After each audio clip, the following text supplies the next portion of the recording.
Hello, everyone, and welcome to the second to last race of the 1950 season.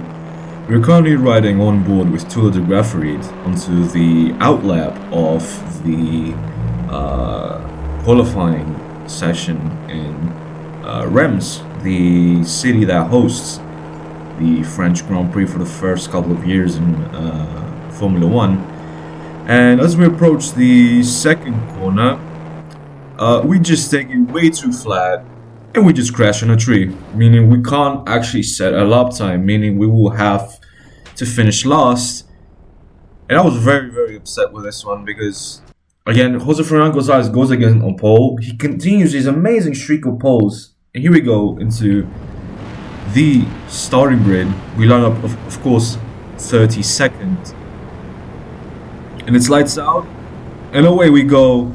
Very, very slow start. We somehow put it on reverse gear.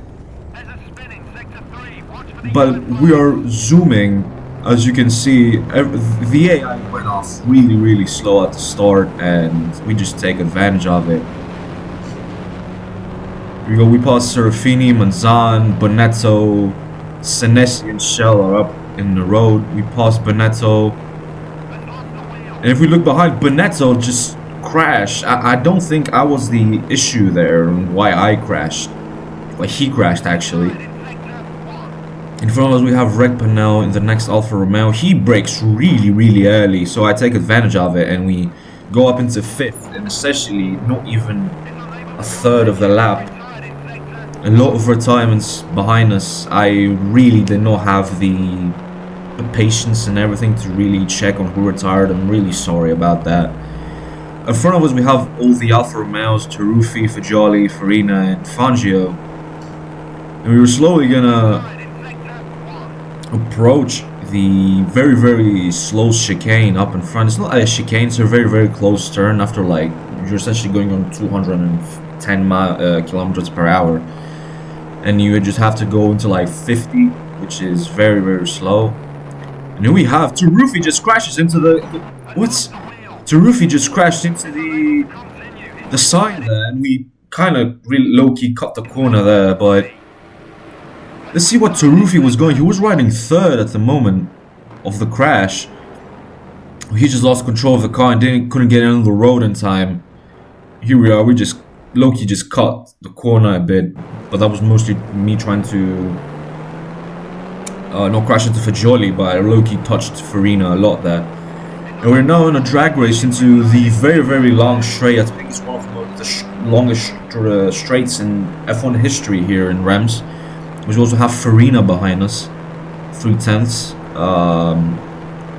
Again, this is a point in which you have to brake a lot, but you will see what happens in front of us right now. Just take a look.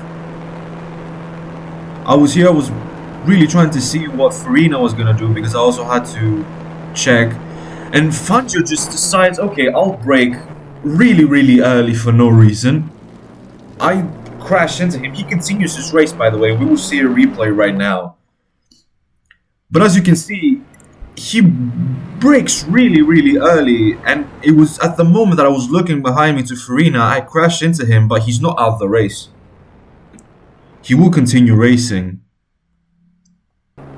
And I've got heavy suspension issues. You can look at my left tire. The left tire is not in a good state, as you can see.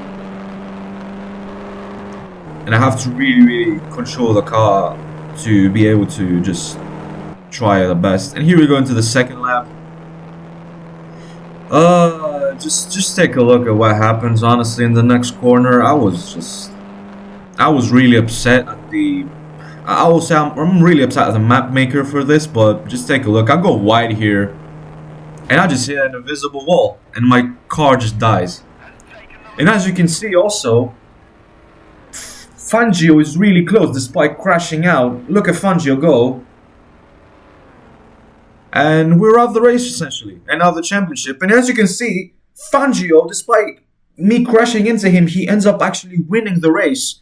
Parnell 2nd, Senesi 3rd, Serafini 4th, Branca, Fagioli, Fry, Peter Whitehead gets points for Ferrari, Paul Peach and Franco Roll round up the top 10. And we move on into the drivers' championship and standings. We can see that Juan Manuel Fangio now climbs up into first after that win. And with Farina finishing behind Tony Branca, he goes 10 points clear, which is not a lot. But considering all Alfa Romeos are low-key very equal on pace, it just depends on the racecraft. We could potentially see Juan Manuel Fangio sealing the championship next round on Monza, on home ground for Alfa Romeo. Fagioli is third with 54. He can also win the championship, by the way. I'm pretty sure he can. No, he can't. He's on. He can maximally get 79 points, so he's out. So it's basically a two-way fight between Farina and Fangio. Then we got Reg Parnell, Geoffrey Krasley, who retired this race, Gonzalo Senesi on 41, Piero Taruffi on 39. We are also on 39 points. Tony Branca on 37. A spectacular season from him so far. Paul Peach on 20. Harry Schell on 18. Jose Freilan Gonzalez on 15.